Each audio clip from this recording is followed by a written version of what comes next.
नमस्कार। कभी सोचा है कि एक एक छोटा सा खेल किसी का भाग्य कैसे बदल सकता है?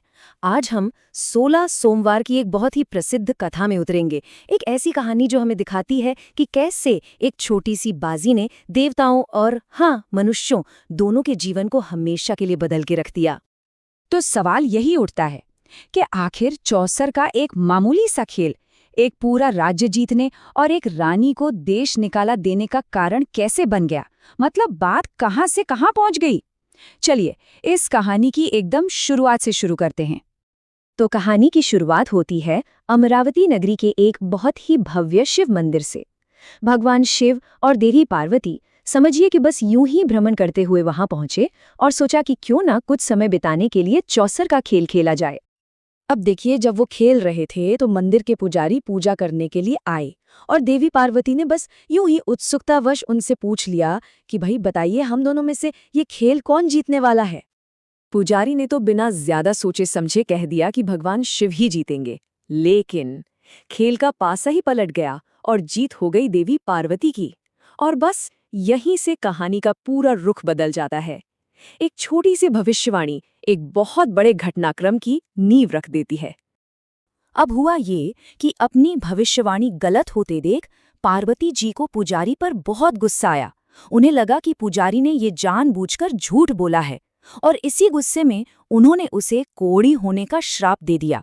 ये दिखाता है कि कैसे एक पल का गुस्सा और एक छोटी सी गलती कितने गंभीर, कितने भारी परिणाम ला सकती है। तो बेचारा पुजारी अपने श्राप से दुखी होकर बहुत कष्ट में जीवन बिता रहा था।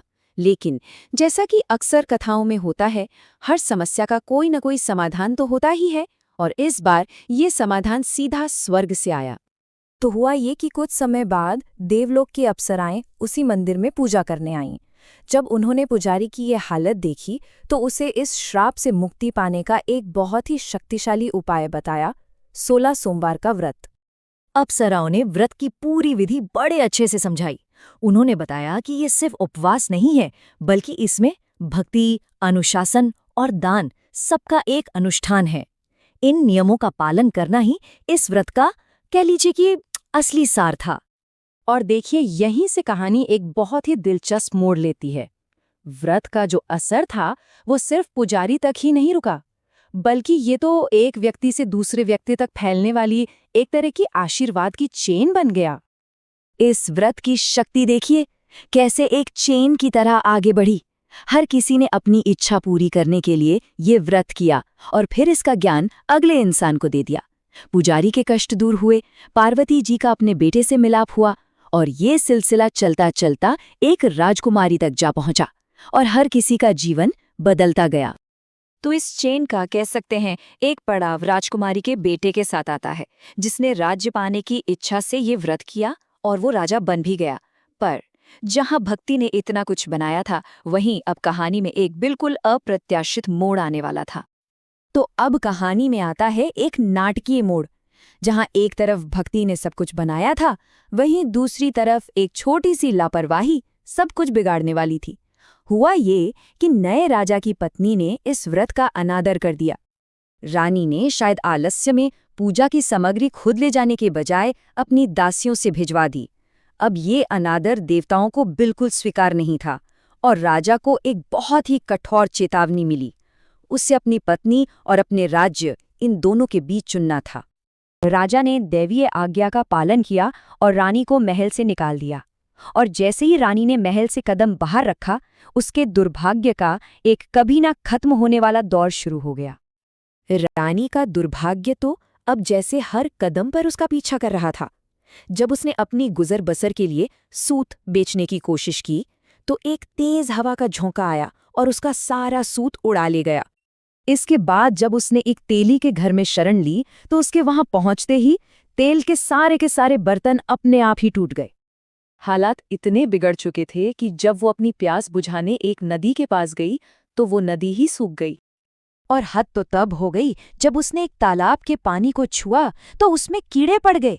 ऐसा लग रहा था मानो पूरी की पूरी प्रकृति ही उसके खिलाफ हो गई थी। दर दर भटकने के बाद रानी को आखिरकार एक आश्रम में पनाह मिली और यहीं से उसके उद्धार का रास्ता खुलता है, जहां उसे अपनी गलती सुधारने का एक और मौका मिलता है। उस आश्रम के जो गुसाई जी थे वो बहुत बुद्धिमान थे। उन्होंने रानी की हालत देखकर ही समझ लिया कि ये किसी दिव्य अपराध का नतीजा है, और उन्होंने रानी को वही सलाह दी जिसने इस पूरी कहानी की शुरुआत की थी, 16 सोमवार का व्रत। देखिए, व्रत को सही ढंग से करने की शक्ति कितनी परिवर्तनकारी थी। रानी की जो स्थिति थी वो पूरी तरह से बदल गई। उसका श्राप समझे कि एक आशीर्वाद में तब्दील हो गया।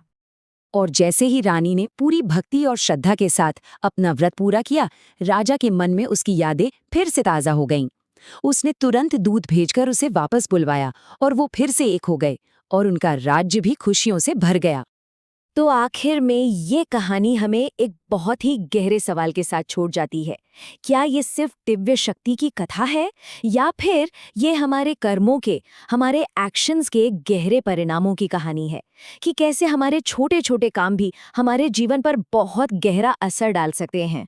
अगर आपको वीडियो पसंद आया हो तो लाइक, शेयर और सब्सक्राइब जरूर करें।